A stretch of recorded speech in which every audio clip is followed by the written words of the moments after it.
Good morning, everyone. My name is Kachatourian, and I will continue the discussion about path connectedness, an article written by Kachatourian. So in this video, I am going to discuss the proof of proposition 5.4, which is every path connected topological space is connected. So without further ado, let's now start. So we have here the proposition 5.4 based on the article of Kachatourian. So this proposition is every path connected topological space is connected. So let's now have the proof. So let X be a path connected space. Then X is connected.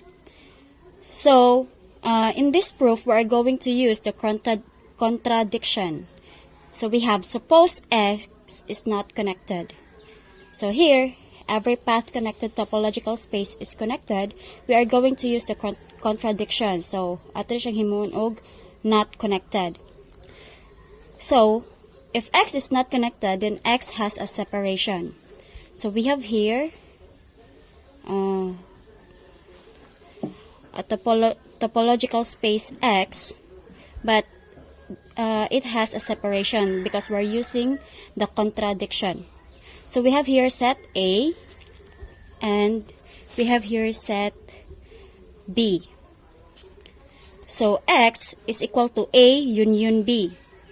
So A and B is equal to X, where A and B are disjoint, non-empty, open subsets of X. So non-empty siya, tapos open subset siya ni X.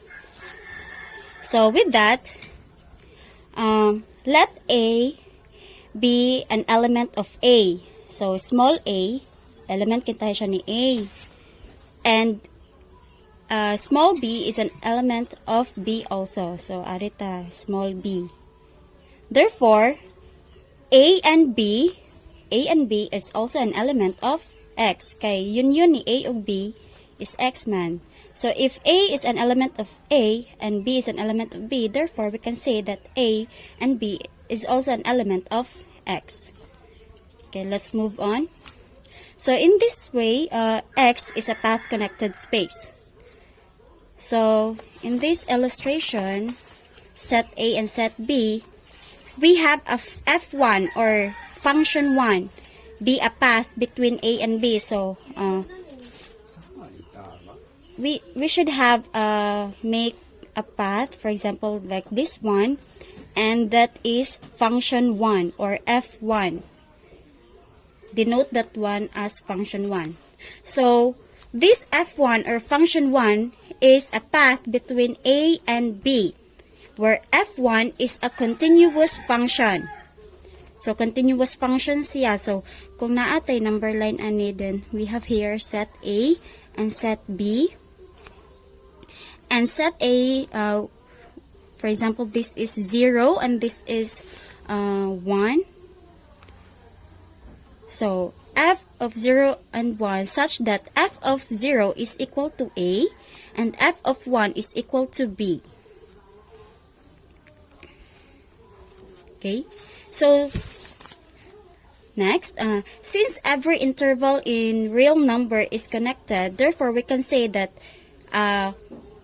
mugamit taglaing letter kintahay, I kintahay. So since ang mga tanang numbers are real numbers kay connected man, so for example si I is 0 and 1, we can say that I and 0 and 1 is connected.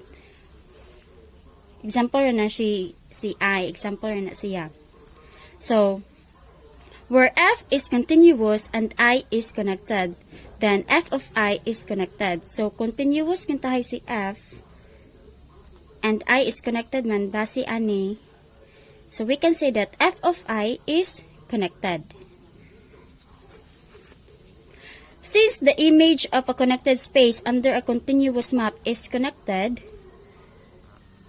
we can say that, for example, based on here, naatay F of I, connected man sila, and are kay 0 and 1 man atong gigamit. So we can say that F of I is a subset of X And since f of I is a subset of x, f of I is also a subset of A union B. Base are sa first na to nga assumption.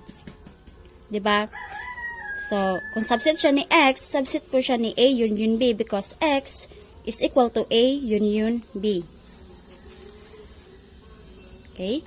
So, if we have sets C and D, okay, so, for example, ari sa illustration, na ay set nga C ani, na po set nga D. Kani si C is under sa set ni A, and kani si D is under sa set ni B. So, if we have sets C and D, which is from sets A and B, C and D form a separation of X. So, na sila separation. Okay? And Y is a connected subspace of X. Then Y lies entirely within C or D. So, nara siya nito nga. Kaya na may separation si X. So, kani si I mo siya mag-serve as connected subspace of X nga nag-lie in between sa set C and D. Okay. Kana good, for example, more gud siya gapatunga sa duha ka set. Kung buwag ang duha ka set, naa jud magpatunga na nila, which is ato gigamit ani is si Y. So it implies that f of I is a subset of A or f of I is a subset of B. Diba? Okay. Since kanima atong gi-imply, suppose f of I is a subset of A, ato ni siyang ikuan, i-prove. It implies that, diba, ganina si f of 0 and 1 kay f of 0 kay A and A man, and f of 1 is equal to B. So atong gamiton ari, kaniba kani si I pod kay 0 and 1, connected man siya. So ato siyang i-substitute para makuha na to kung subset ba siya ni A. So we have here f of 0 and 1 is a subset of A. So, di ba si f of 0, element na siya ni A. Di ba kani? Element na po siya ni ani. And f of 1 is also an element of A. Di ba? For example, kani si A kay 0 and kani si B kay si 1. Base are, di ba? Makita man na to are. So, we can say that f of I is a subset of A. And since f of I is a subset of A, ari kay makuha man po nato nga kani si B kay under man po siya ni kani si gamay nga B kay under man siya ni kanang dako nga B. So therefore we can say that B is also an element of A and B is also an element of B. So kani si B naa man siya ni set A ug naa po siya ni set B. So therefore we can say that B is an element intersection siya ni A and B, which is a contradiction to A intersection B, which is null set. So based on this one, we can say that our assumption is wrong. Kaya nga itong assumption kay contradiction man. So since contradiction man na itong gigamit ani and this is wrong, so we can conclude that X is connected. End of proof. Okay?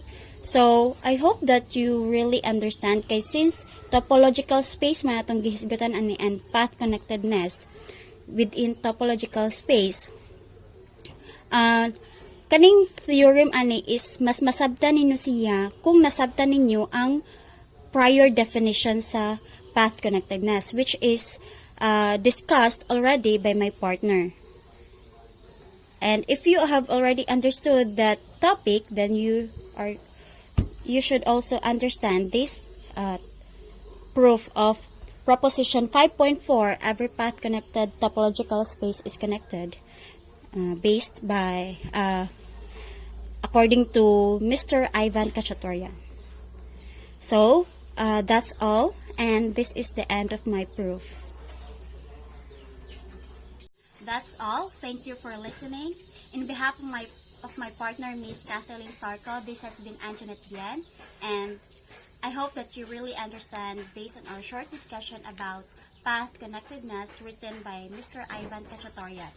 So, thank you everyone, and God bless. That's all.